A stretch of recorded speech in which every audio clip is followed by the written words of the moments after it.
Good afternoon, everybody. I'd like to welcome you to this week's Impact Wrestling Media Teleconference. This is Ross Foreman. We do have several special guests for us today, and let's kick it off with Josh Mathews, who has some news and updates for us. Josh, how you doing? I'm good, Ross. How are you? I'm good. Always good to talk to you. The recording has started. What's the latest and greatest in the world of Josh Mathews?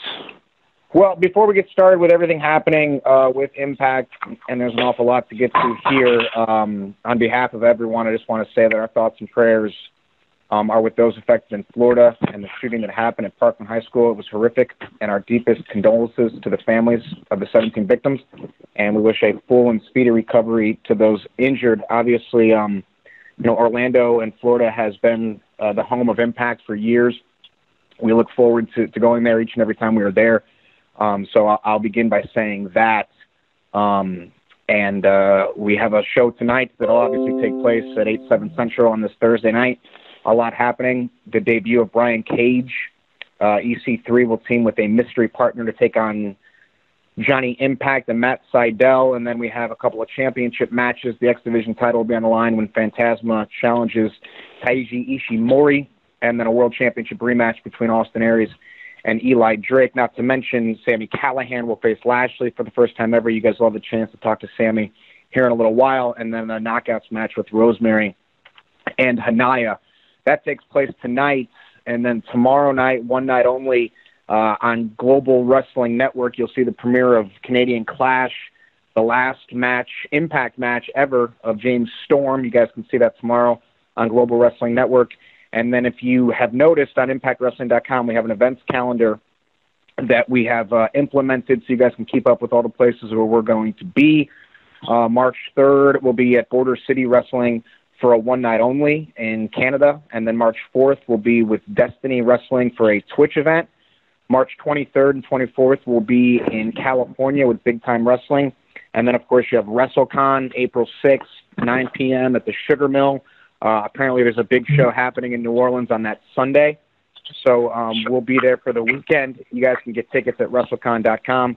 And then the news that broke moments ago on ImpactWrestling.com is that April 22nd, we return to traditional pay-per-view with Redemption. And Redemption will take place in Orlando, as will the TV tapings after that. So you guys are hearing that for the first time, April 22nd, next pay-per-view, Redemption. So that's everything I have on our calendar. Again, Impact tonight, and then our next sort of event that we have planned is Crossroads, which will be on March the 8th. That'll be one of the themed episodes of Impact. A lot of great matches happening at Crossroads, and then we'll start to really ramp things up for Redemption. So obviously a lot happening, and a lot of information I just gave everyone. If you guys have any questions before you guys get a chance to talk to Sami, I'll answer them now, Ross. All righty, we will open up just for questions for Josh. We're going to have Josh here for about another 5-7 minutes. So if you have questions, it'll be *6. Please identify yourself and your media outlet. One question only, please, for Josh. Q&A session has started. To ask your question, please press *6.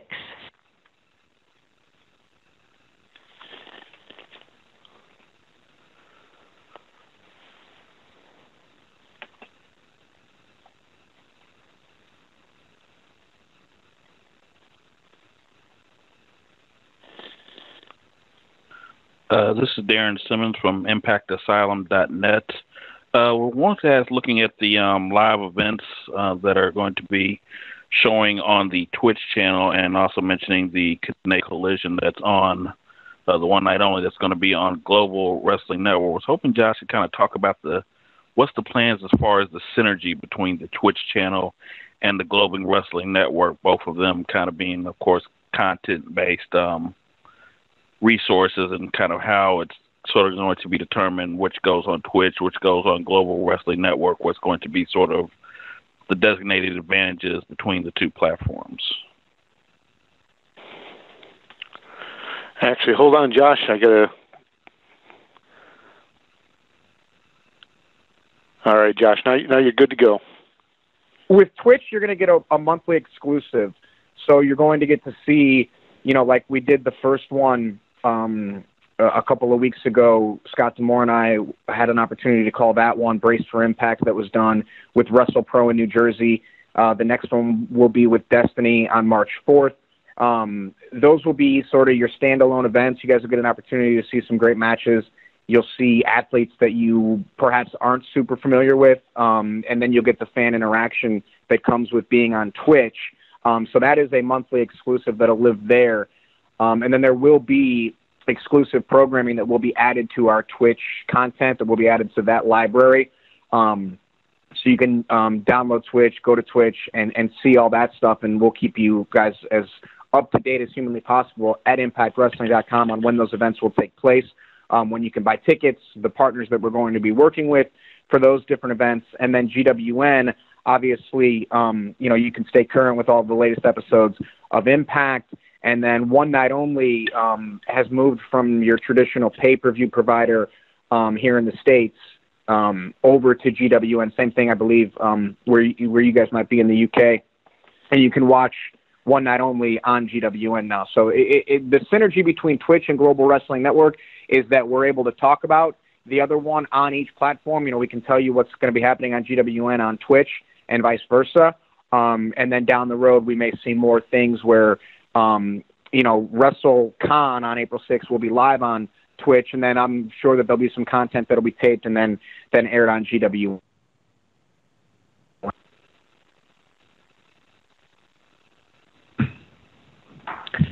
Hi, Josh. Sean Rossap of Fightful.com here. What kind of reception have you all gotten for the Twitch service as opposed to the Global Wrestling Network, at least from a fan perspective?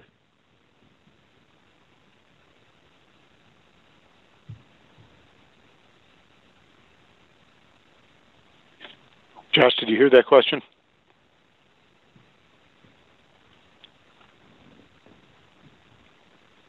Josh, are you still with us?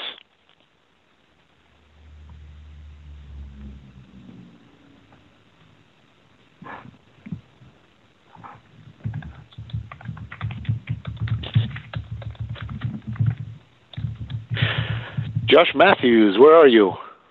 Did you unmute me, Ross? No, you're good to go. You can answer the question anytime you'd like. I started answering the question when the gentleman asked me the question, and then you said you couldn't hear me. Well, you're good to go. Everybody hears you. They hear you more than they care to. So, I mean, you all can just keep hashing this out if you want. I'm cool with that. What was that? No.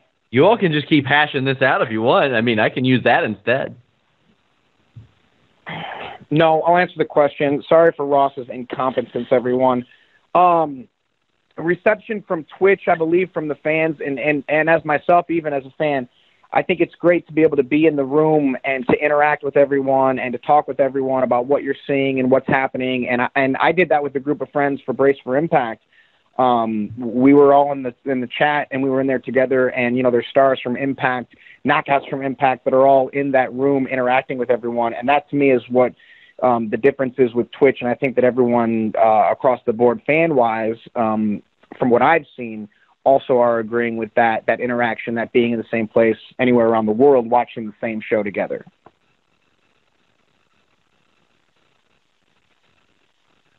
Hi, Josh. It's James from Wrestling Epicenter. I just wanted to ask you, how do you think Sanjay Dutt did as your color commentator?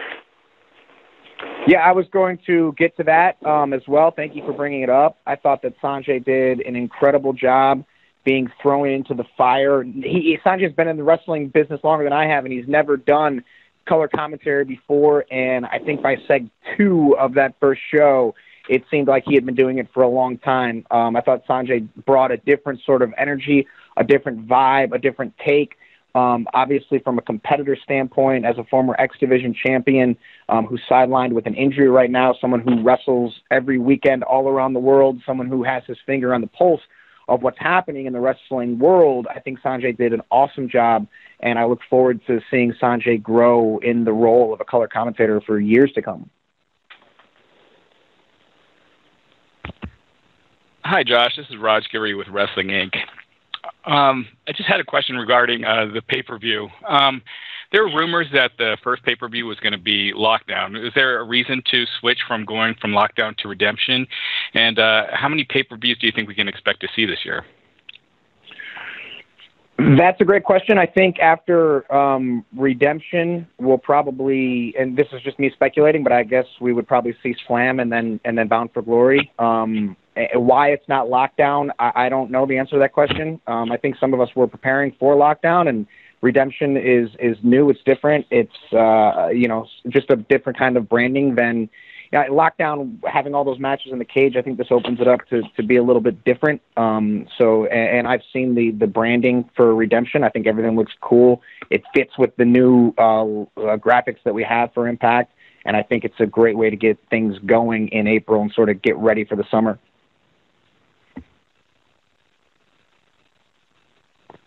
Hey guys, Ryan Bowman from thegorillaposition.com. Josh, when I talked to you over the summer, you talked about all the hats that you wear with the company. You've taken on a whole lot of roles. I'm just curious now with the transition and the move to Canada, have any of those changed? Have you expanded, or have you been able to kind of trim down and sort of give those responsibilities to others? No, I still do as much as I possibly can on a daily basis. It's just where I do them from. And in 2018, it's great. The technology that we have is great to be able to do everything from home. And voiceover stuff I can do from our Nashville studios. As long as I have a phone and a laptop and an internet connection, I can pretty much continue to do everything that I've done here over the past I guess it's been 4 years now. Obviously the company needs to grow in more robust areas, and I think that we're sort of entering that era right now.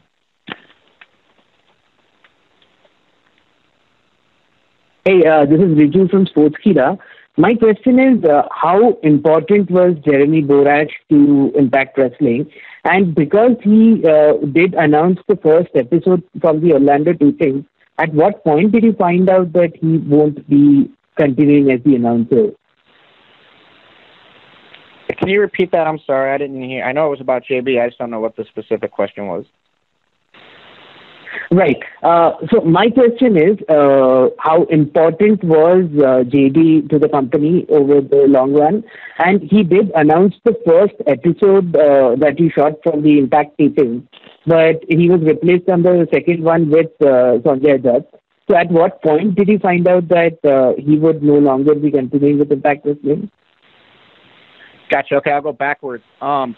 I saw somewhere online that it was reported that we revoiced stuff that JB and I had already done, which wasn't true. Our next VO session, when we found out that Jeremy was leaving the company, was like 2 days later. So, no, maybe 3 or 4 days later, actually. And we had time to come up with a different game plan and come up with what the right decision was going to be. And there was a lot of different opinions and a lot of different thoughts. And I think that the final decision was the best one that they could have made. Sanjay came here and did great. And now we have that situation in place.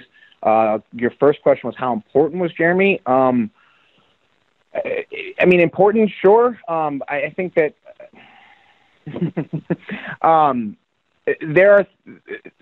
everything is moving as at the speed at which it was moving before Jeremy said he was leaving, I guess is the best way that I can put that. There's no hitch. There was no glitch.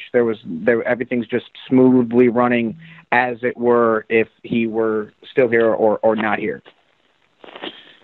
All right, we're going to have one more question here for Josh, and then we'll move on. Hey, Josh, Sean of Fightful.com again. How have your duties changed since JB left? Sorry if you answered that. I got on the call a little bit late. But obviously, there's the commentary deal. But have you – I know you wear a lot of hats backstage as is, but did that accelerate at all with Borash leaving? No, it didn't. The stuff that I do stayed the same, doesn't change. I wish him nothing but luck and success down there. It's a different beast. But as far as what I do, nothing was affected other than switching back from color commentary to play-by-play announcing, which is what I have been doing for 14 years. All righty, Josh, I appreciate it very much. Anything else you'd like to add? Yeah, just two things. I mentioned April 22nd, Redemption, Orlando. Be on the lookout for VIP packages. Ross and I work together on those and coming up with what we do as far as fan experience goes. We did the miniature golf at the last event, which I thought people really enjoyed. Ross says that they enjoyed that too. So you'll probably see more of that. Other interactive events that the fans can participate in with our roster. Those things will be coming up sooner rather than later. And then just a quick programming note before I turn things back over. Starting tomorrow night, if you're in the UK, you'll see the premiere of Impact not at 10 on 5 Spike. It'll be at 11 p.m. On 5 Spike going forward. So that's going to do it for everything I have. Again, lots of things coming out. Get your tickets for WrestleCon. Please, let everyone know that we'll be there April 6th, 9 p.m. at the Sugar Mill. Tickets are available right now at WrestleCon.com. And then we're back on pay-per-view April 22nd in Orlando. And Sami Callihan is going to talk to you guys next. It's Ohio versus everything, Ross. Everything. Josh, always a pleasure. Thank you so much. And certainly a great segue to our next two guests who they were with us about a month ago, and by popular demand, everybody's asked for them to come back. I'm hoping it's going to be peaceful. Cannot always guarantee it with our two guests. We have representing OVE, Sami Callihan. Sami, how's it going? How's it going? I'm sorry, you made me cough. I'm good, Ross, even though I'm pretty sure I'm the only one that does these anymore because you love hearing my voice so much. I do, and along with yourself, we also would like to welcome representing LAX, Konnan. Yo, what's up? We in the cut, and we easy like Sunday morning, even though it's Thursday morning. Boom. Gotcha. Let me ask both you two, and Sami, perhaps you can answer it first. How are things going for you, and reflect back on Barbed Wire Massacre and where things are at for OVE? Things are going great. Even though we lost Barbed Wire Massacre, I don't think any team really won or lost in that because we all get a chance to show what we did, and we set the world on fire, exactly like we said we were going to do. And now we're on to bigger and better things after this. LAX is going on to do a feud with someone else, and as you can see by this Thursday, I may have bitten off more than I can swallow by attacking Bobby Lashley. But this Thursday, first time ever, one-on-one, the Death Machine versus Bobby Lashley. Let's see what's going to happen. Konnan, what's the latest and greatest in the LAX world? Yeah, just incredible stuff. You know, the LAX family still intact. You know, Homicide, Diamante, and of course the tag team champions. We said we'd get our belts back, and we did. We did that Barbed Wire Massacre match where I think everybody went out there and literally put their bodies on the line, and it's gotten great reception. And that's what we're in the business for, to, you know, be noticed and to be the best. And right now we are the best. All righty, well, guys, I appreciate it. We're going to open it up at this point for media questions. *6 to get in the queue, and please identify yourself, your media outlet, and please only one question at a time so we can get as many questions for the two of them. And also, please specify if it's a more general question, whether it's for Sami or Konnan. Did the resident twink Josh Mathews leave? I believe he has left the premises. Okay. I wanted to have a few words with him, but go ahead.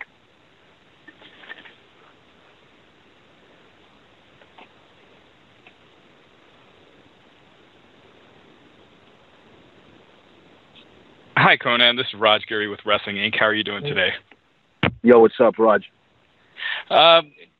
I wanted to ask you about Rey Mysterio. He's kind of been all over the place, and I know there were talks about him possibly signing with Impact. How is he doing right now, and where do you kind of anticipate him showing up or ending up? Yeah, I don't know. He, he's had an incredible year. It was very important for him to leave WWE and do things on his own terms, and he has. And I know that Impact has reached out to him, and obviously WWE did, and that's obviously a decision that he's going to be making pretty soon. I hope to have him over here, obviously, because we have, a great history together, and, ADR's here and that whole Latino movement. But at the end of the day, is who's going to make him the best offer for him, because the one thing I know 100% for sure, he will never go back on a full-time schedule.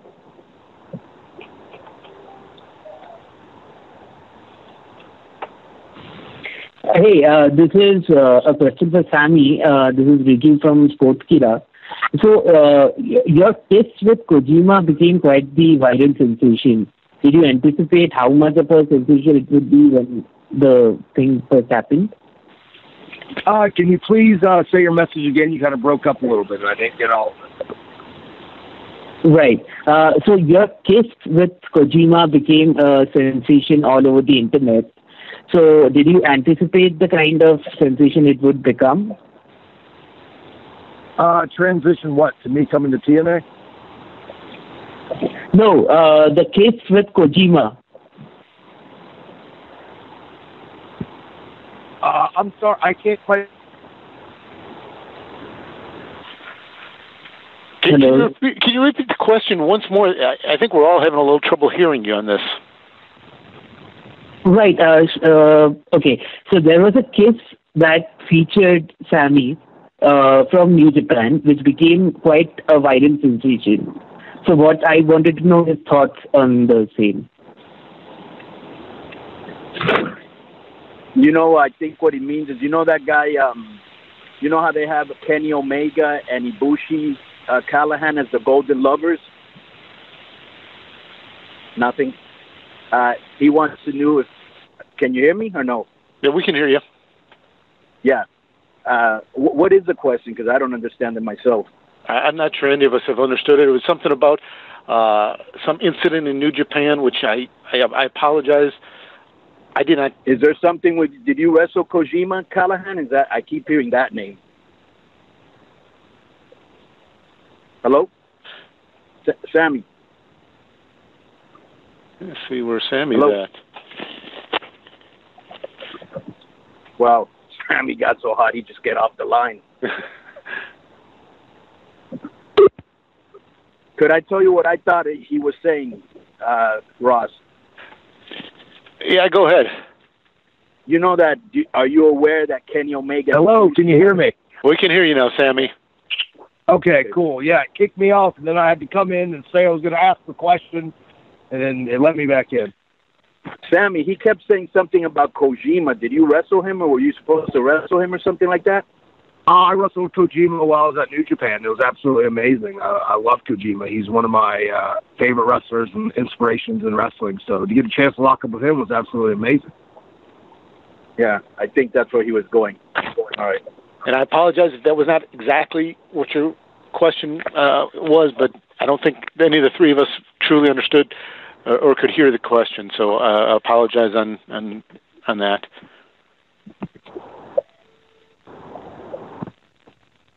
For some reason, you know, Sami. Yes. You know how Ibushi and Omega are the Golden Lovers? Yeah.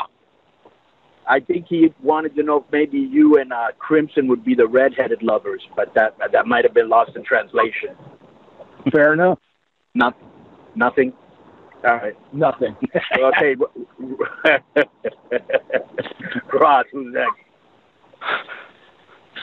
This is Darren Simmons from ImpactAsylum.net. This question is for Konnan. Konnan, you're the man with the top tag team in Impact, arguably the country, with AX, but you're involved with another tag team, which is one of the hottest free agent tag teams out there with the Lucha Brothers, with Pentagon and Phoenix. Is there any possibility we might be seeing what I guess some would classify as a dream match anytime soon in Impact, with Pentagon and Phoenix coming in and squaring off against LAX, kind of putting two of your crews against each other? Yeah, that would be dope. Obviously, there's a lot of problems because AAA owns the intellectual property of Phoenix and Pentagon, so they've stopped them from working in certain places, including Impact.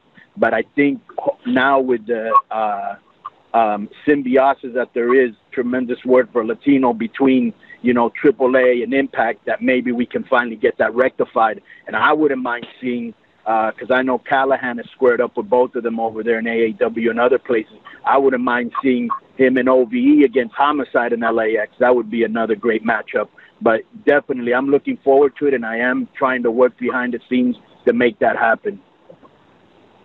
Yeah, and if I can interject in here, Pentagon and Phoenix are guys that myself, Dave, and Jake has feuded all over the world. It's past the point of a rivalry right now. We tore masks off each other. We bled. We've went the most extreme you can go in professional wrestling with each other. But through that time, we've learned to respect each other, and we became something we like to call L family, a little bit of Spanglish, but that's our group of guys. And any company that can secure Pentagon and Phoenix will benefit from it no matter where they wrestle on the planet.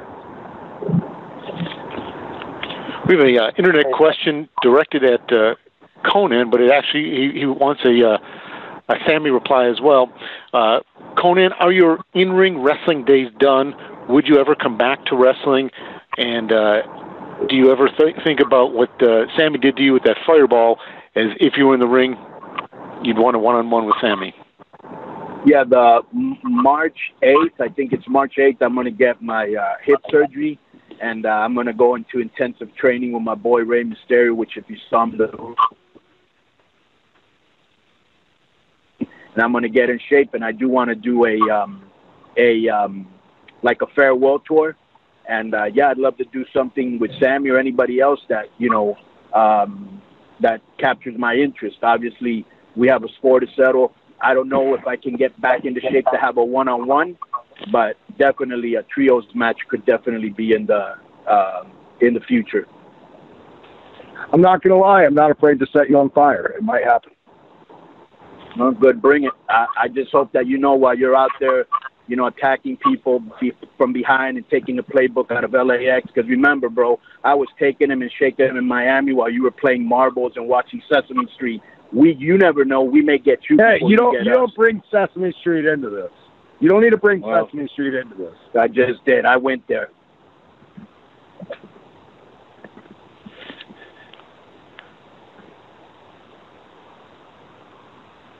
Good morning, gentlemen. David Dunn with the New Zealand Pro Wrestling Informer. My question is for Sami Callihan.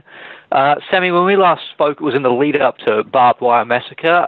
Now that the match has aired, what has the feedback been like, and specifically in terms of airing it on Twitch as opposed to traditional television? I think it was something that it definitely launched the Twitch platform.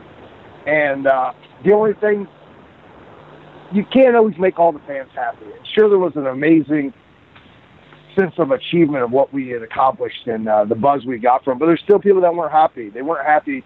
There wasn't enough blood. There wasn't enough this, or there wasn't enough that.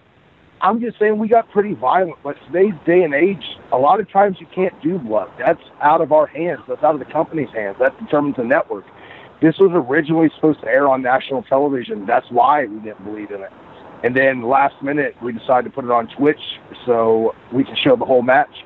But even without blood, I think the picture that we told was something absolutely amazing.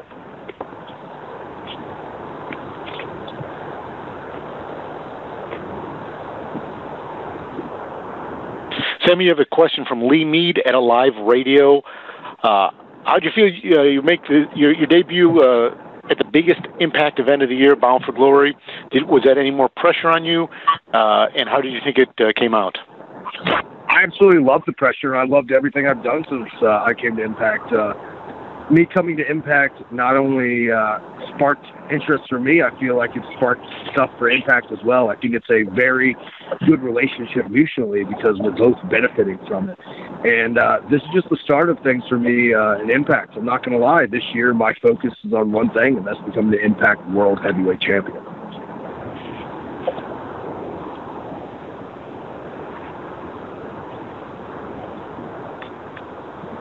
Konnan, your reaction, he wants to be the world champion.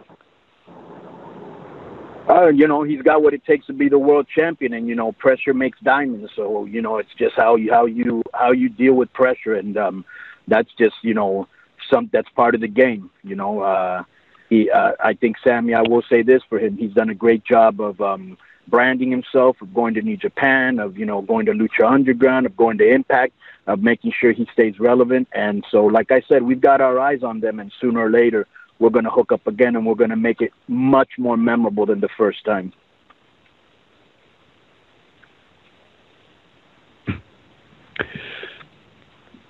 Sean Ross Sapp of Fightful.com here. Sami, you've worked a little bit of everywhere, or at least been seen on TV a little bit of everywhere over the last year.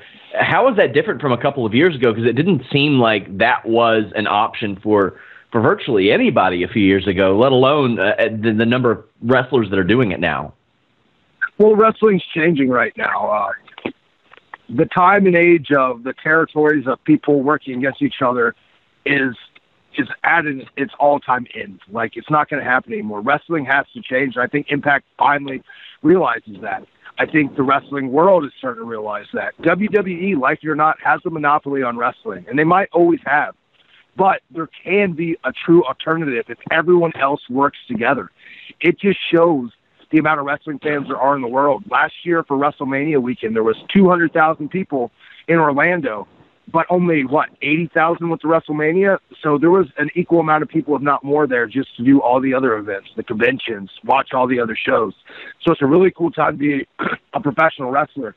And me, personally, being able to show up everywhere, I think it kind of helps my character. It helps my gimmick to the fact that I am the worldwide desperado. You never know where I'm going to show up. I'm blazing trails and being a cowboy, and that's what I'm always going to be. And right now, where I am in my life, being able to wrestle for Impact, Lucha Underground, sometimes New Japan, you never know where I'm going to show up, and I always like to have that allure about me. And Konnan, you've had your hands dipped in several promotions as well. Like, what do you think about the changes that have been made in that regard? Bro, I've been advocating that people should be working together for years. It's been, I've always been a guy that's tried to break the exploitation and the monopoly that there is in wrestling. And it's just, like, for example, I remember one time when I was working for Crash, we did this thing with the Hardy Boys. And just because the referee, I think it was maybe Marty Elias, had shown up on Crash, and they showed that match on Impact, they sent them a cease and desist letter.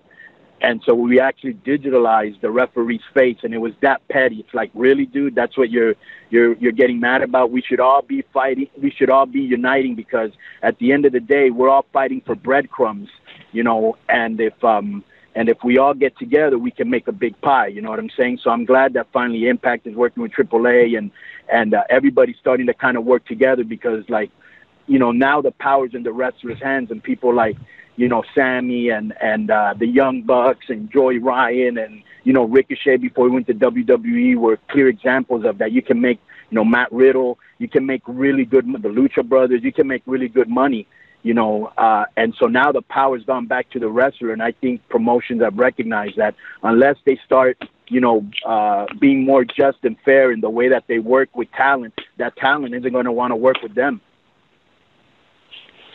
Thank you, guys. We have a follow-up question from Simon in the UK. He wanted to know, based on your comment earlier, Sami first and then Konnan, who is your favorite Sesame Street character? I'm going with the Cookie Monster all day, every day. All day, every day. That's what's happening. Cookie Monster. 1,000%. 1,000%, bro. At least we can agree on something. Yes, that might be the only one.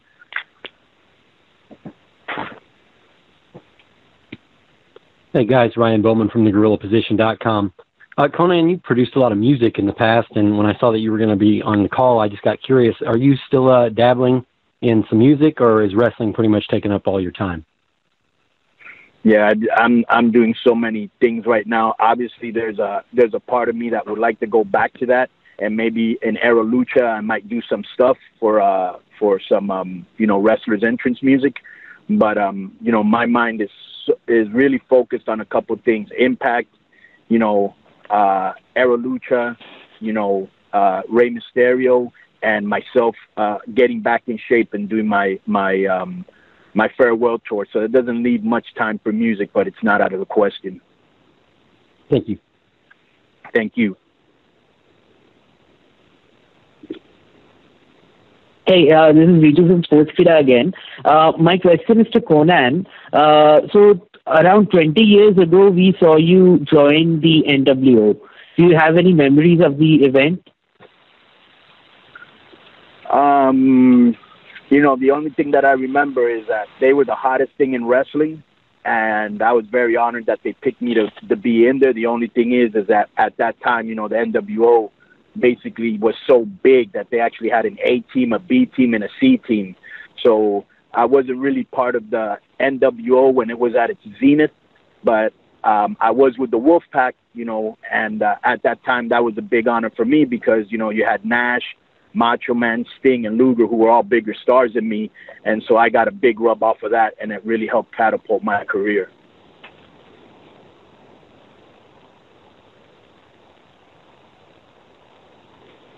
Sean Ross Sapp of Fightful.com again. Sami, I know that you've been on a couple of cards with Brian Pillman Jr., who has just kind of started his wrestling journey. Do you have any impressions of him early on and what you think of him? Yeah, absolutely. Pillman Jr. has started training with me, Dave, and Jake at the OI4K Wrestling Academy in Dayton, Ohio. We just opened up, which we have like 23 students right now, but he'd already been training for a little bit at OVW, and he wanted to just train under some new people, learn some new things, and we've kind of taken him under our wing now for the last couple of weeks, and he's hungry. He has a great look. He's going to be a big star, like it or not, no matter what. So I'd rather him jump on our bandwagon and be part of our team while we can get him and really help him and gear him towards the right direction. And Konnan, any thoughts of that? Have you seen any of Pillman Jr. yet? No, I have not. I met him when I actually went to the Brian Pillman Memorial, so he was like a little kid at that time. Yeah, I haven't seen nothing of him, and I hope that, he picked up a lot of his dad's characteristics because his dad was one of my favorite realest guys that ever existed in this business. And I give a little shout out to Sami and his crew because they're starting to produce a lot of talent out there. I've actually used a couple of their boys and they're well trained. Like I used Trey Miguel, who's another that I used from your camp, Sami. What was the question again? I'm sorry, you kind of broke up at the end. I was actually putting you over, which will be the last time during this call, which was I was saying that you have a school and you've been putting out some really good prospects because he was asking me about Brian Pillman Jr. and I used Trey Miguel, and there's another guy I used from that you guys trained that was very good too. I mean, you guys are starting to really produce some good, talent down there. Absolutely. We brought Trey Miguel into the world, and now he's working for Aero Lucha, and he's going to start blowing up even more this year. We have Zachary Wentz and Desmond Xavier. Desmond Xavier already wrestling for Impact Wrestling, big star there. They're over at Dragon Gate right now, absolutely killing it together. Now we have Brian Pillman Jr. We have a lot of really good young guys coming through our system. We're trying to build our own territory in the Midwest.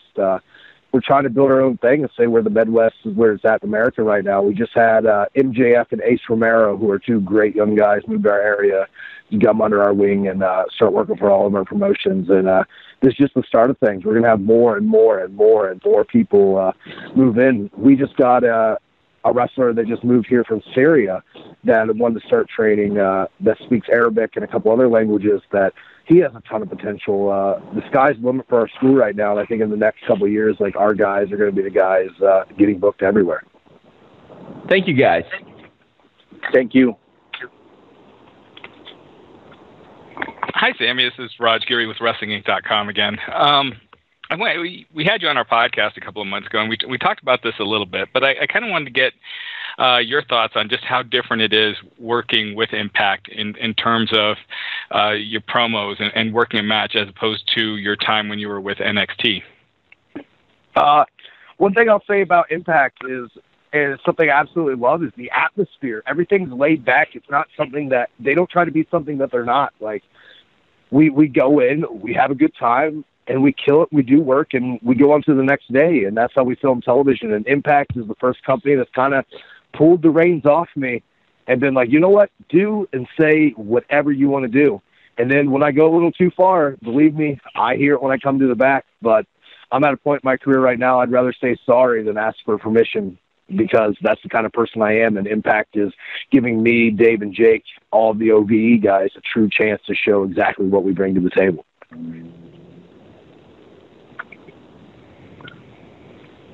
And is the caller still there? No.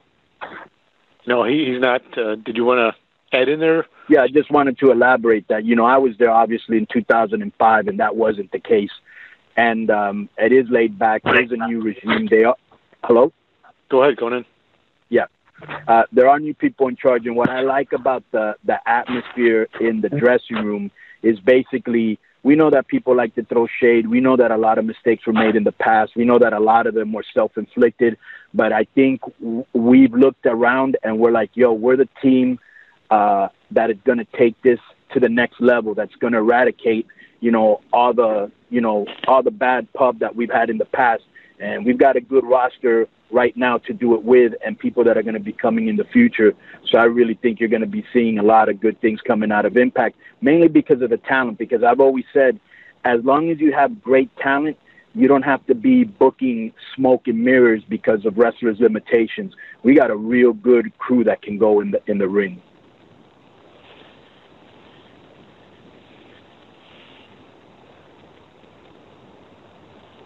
Hey, this is Darren Simmons from ImpactAsylum.net again. This question is actually for both Sami and Konnan. You all had a great feud with the OVE, LAX, climax, the barbed wire massacre, but wondering kind of your thoughts of that feud possibly transitioning over to the knockouts area. Konnan, of course, you mentioned before Diamante, who's coming back from injury, and Sami, you have a certain death machine, a Havoc death machine that on the female side that could possibly show up. What are you all's thoughts of having the feud transition to the knockout division with a LAX and a OVE representative?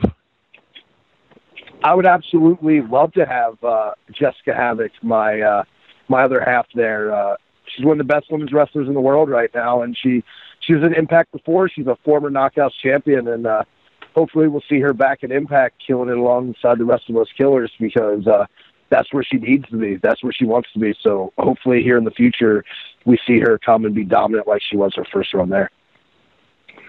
Yeah, Diamante, we haven't seen anything she's been able to do because she got hurt very early on in And if you don't mind me interrupting you, yeah. Diamante is freaking fire.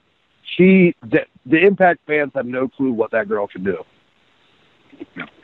Yeah, she's a little stick of dynamite, and she's under that LAX learning tree, which is low key, Homicide, myself, Santana, Ortiz. She's pumped. She's ready to show, she's ready to earn her stripes and show that she ain't just there to be flipping up, gang signs and shit. And so she's ready to go, man. She is ready to prove a point. So I can't wait to see her go in and mix it up with her Havoc, Taya, or anybody else. Thank you both. Thank you. Hey guys, Ryan Bowman from thegorillaposition.com. I guess I can throw this out to both of you. The Barbed Wire Massacre match got such an internet buzz. When that goes down, do you guys think about that afterwards? You go, man, the internet's really going to be talking about it, or is it just something that kind of happens organically? Absolutely. I always want to be the guy, no matter what, at the end of the tapings, I want to be the guy that everyone's talking about. And since I've showed up at Impact, me and my OVE boys, along with LAX, when it comes down to the nuts and bolts of things, we're the thing that people's talking about, because we're always going to go out there with everything we have, and we're going to, hell or high water, try to have the best match on any event or any TV taping we're ever going to be a part of. Now, when your prevalent mindset, which is the mindset that we all have, and by that I mean OVE and us, because they have a similar mindset, is we're there to steal the show, bro, and that's all there is to it. So when you have 4 to 6 guys on that same thing, let's steal the show together, and great things can happen. Of course, you want to make sure that whatever you do is generating a buzz. If not, why even do it? So this is something that obviously you go and you look at what your numbers are on Twitch, what your numbers are as far as like people watching your videos on YouTube, and that kind of gives you a barometer of how popular what you're doing, if it's getting over or not, and if it isn't, then you need to change something. So I think we're always all on our top of our games as far as that. All righty, Konnan, Sami Callihan, I appreciate it very much. We're going to wrap it up with that question. Konnan, let's go to you first for the final thought. Well, the final thought is, one thing that everybody knows about me, it doesn't matter what promotion I'm in. If at the time I'm not happy, I'm going to tell you I'm not. And that's always gotten me heat. I'm very happy with what I'm doing right now in an Impact because much like Sami, we have a lot of creative liberties. Obviously, like him, we have to be pulled back a lot of times because there's stuff that can't be shown on TV, and so I can't wait to see what ideas Impact's going to come up with, what ideas we're going to come up with, and I know that soon we're going to be meeting OV again, and I can guarantee you it's going to be more memorable than the first time. Sami, what's the final thought on your end? I'd pretty much say the same thing. I'm a busy guy. I'm traveling all over the world. I'm wrestling for almost every major company on the planet. I'm running my own shows with the Wrestling Revolver and doing all the nuts and bolts of that. But the chance to be at Impact and truly make a difference where we're going through a big change at Impact. Things are changing, but they're changing for the better. TNA is about to get back to where it needs to be, and that's focusing on wrestling and having some of the best wrestling action in the world. And I think within the next month, Impact Wrestling, along with myself, the rest of OVE and LAX, we're going to be cornerstones and show people exactly why Impact is one of the places to be, along with the incoming Brian Cage, who's debuting tonight, and a lot of other people on their way in, people on their way out. Things are changing for the better, and if you're doubting it, if you're truly doubting it, I'm telling you, turn into night to Impact Wrestling live on top and watch me and Bobby Lashley have an absolute barn burner in a match that no one is going to expect. All righty, Konnan, Sami Callihan, thank you both very much. Media, I did want to alert you, next week we're going to be going Wednesday for the teleconference at 2 p.m. Eastern Time. Again, next Wednesday, 2 p.m. And I'm happy to announce it will be with Jimmy Jacobs. So next Wednesday at 2 p.m. Can I say one last thing to everybody that's still on here from the media? Please help me in getting Hijo del Fantasma. You can find him on Twitter at Hijo del Fantasma, getting him to be a part of Team India, okay? And that's number one. And number two, you can find Disco Inferno at Glenn Gilberti. Please tell him not to renege on our Super Bowl bet, which he lost, which means he has to wear a dress under Chris Jericho Cruz. Boom. All right. Anything else from you, Sami? I'm not sure how you follow those two. I don't know, man. I'm pretty sure I covered everything. I got it in. All right. All right, Konnan, Sami, thank you both very much. Media, we'll talk to you next Wednesday at 2 p.m. Eastern Time. Thank you. Have a good one. All right. Be cool. Thank you, Ross. Thank you guys for calling in.